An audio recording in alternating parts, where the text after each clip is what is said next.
Has bringing back Wally West as Flash worked? Has the return of Wally West worked for DC? The Flash is one of the most important characters in the history of DC. The Flash has been around in some form or another since 1940, when Jay Garrick first premiered as the Scarlet Speedster. Barry Allen was the next Flash, and his premiere kicked off the Silver Age of comics. Allen's death was one of the first major deaths in comic history and led to the graduation of Allen's sidekick Wally West to the role of the Flash. West's time as the Flash saved the mantle, making the Flash more popular than ever. West became one of the most important characters in the pantheon of DC, with runs by writers Mark Waid and Geoff Johns creating fantastic stories with the character. However, in the OOS, DC started to bring back aspects of the Silver and Bronze Age DC Multiverse, and that meant bringing back Barry Allen as the Flash. Wally West fans didn't cotton to Allen, and fans complained about the lack of Wally West for years, especially during the New 52, when Wally was taken out of continuity.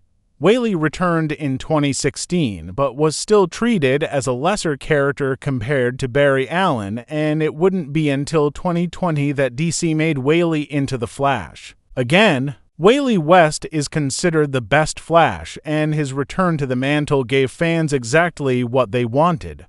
The Flash became one of DC's most popular books. It was one of the few non-Batman and non-Superman solo superhero books during the DC Publishing Initiative Infinite Frontier, and fans were very happy for a while. However, the newest volume of The Flash is nowhere near as popular as the prior one, and it's made even the most die-hard Wally West fans question the wisdom of bringing him back as the Flash. DC doesn't seem to have a plan with Wally West anymore. The Flash under writer Jeremy Adams was easily one of the best superhero books of the 20s, bar none. Adams picked up Wally and took the best parts of the character, his heroism, his sense of humor, and his family, and showed readers how great a Flash book can be.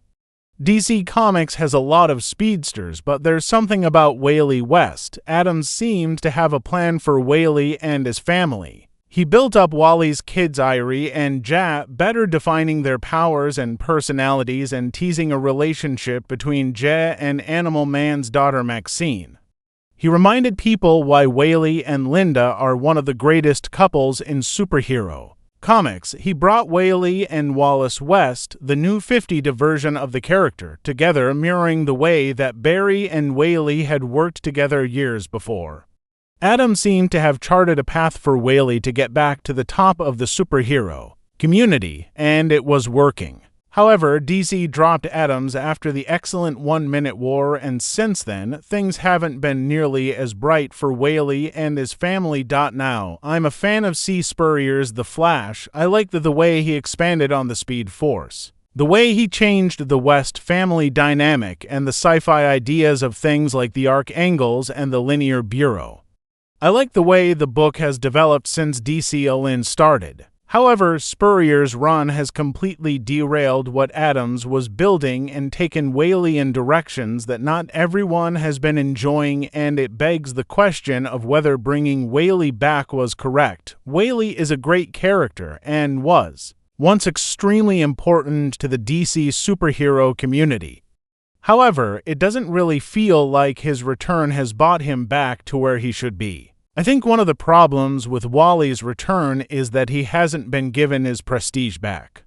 Wally was an important member of the Justice League and was the de facto leader of the Flash family. Since he's returned, that hasn't been the case. I think the biggest problem is that DC has fundamentally changed since Wally's height in the 90s and early 00s. DC's focus contracted down to Batman for years, and it's only been recently that the publisher has started to expand that focus again. The Justice League, a big part of why Wally got popular, is no longer important. Wally used to be a major part of everything, but so did so many aspects of DC that aren't anymore.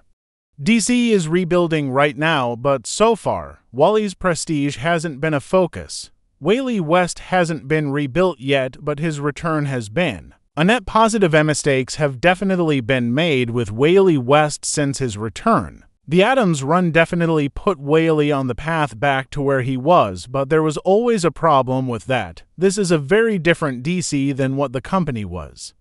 The Justice League wasn't important anymore, and superhero comics in general had become fiefdoms. The Batman books have their own events, the Superman books theirs, etc. This made it hard to bring Wally back to where he was. There was no place to showcase Wally to the greater DC fandom, and this has stopped him from becoming the Wally West he was before he was taken out. On top of that, Spurrier's run, especially at the beginning, made fans very mad because of the effect it had on the West family, and a lot of its sci-fi ideas didn't land. This has seen the book fall down the sales charts. However, Wally West is still the best Flash, and there's really no arguing that. DC disrespected the character and his fans by dropping him from existence, and getting him back was great because it gave creators and readers a new toy to play with. Characters get fumbled all the time, and not everyone loves every run on a character. Wally is being fumbled right now, but that doesn't mean that it's time to throw the baby out with the bathwater. What do you think of Wally West, and how DC is handling him? Sound off in the comments below.